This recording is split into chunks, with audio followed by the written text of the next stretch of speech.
Assalamualaikum warahmatullahi wabarakatuh. Perkenalkan, nama saya Emi Sabila dari Fakultas Ekonomi dan Bisnis, mata kuliah aspek hukum dalam bisnis. Saya ingin mempresentasikan tentang hukum peringatan dan hukum perjanjian.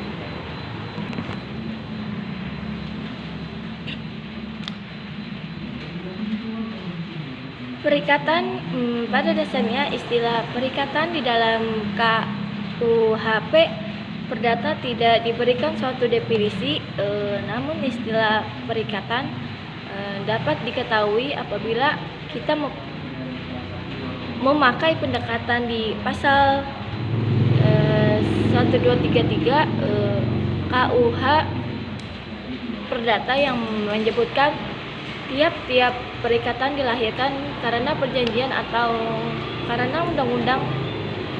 Dengan memakai pendekatan pasal 1233 KUHP Perdata tersebut, banyak ahli hukum yang akhirnya memberi definisi terhadap peringatan yang salah satunya adalah subjekti, yaitu suatu perikatan adalah hubungan hukum antar dua pihak atau dua pihak berdasarkan mana pihak yang satu berhak menuntut sesuatu hal dari pihak lain dan pihak lain berkewajiban untuk memenuhi tuntunan itu.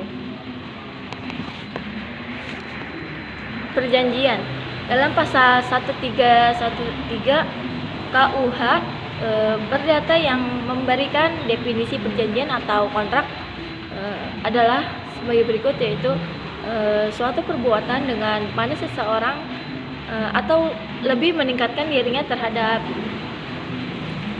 satu orang lain atau lebih. Apa sih yang dimaksud dengan perikatan? Perikatan adalah suatu hubungan antar hukum,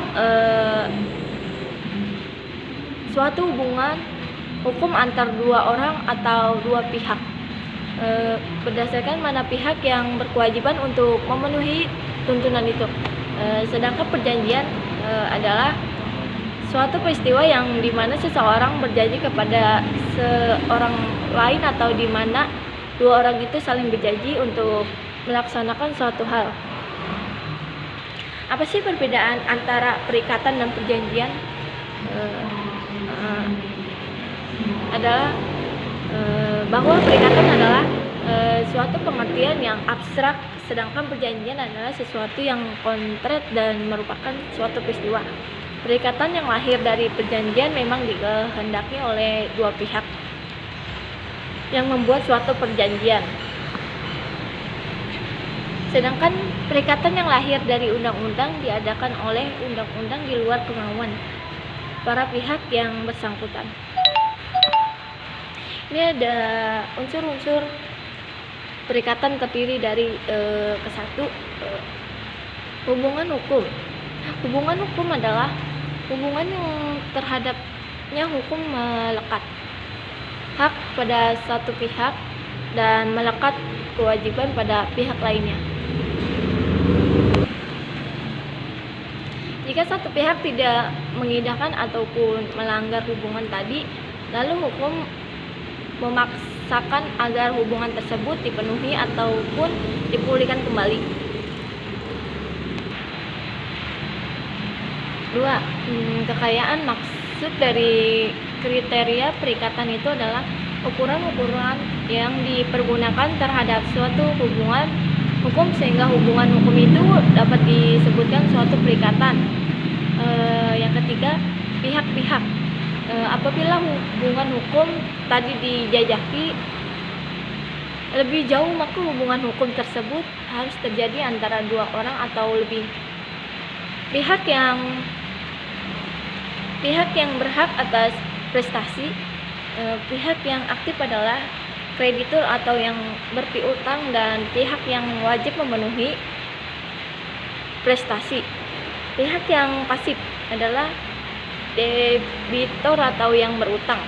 Mereka ini yang dinamakan sebagai subjek perikatan. Yang keempat, prestasi atau objek hukum.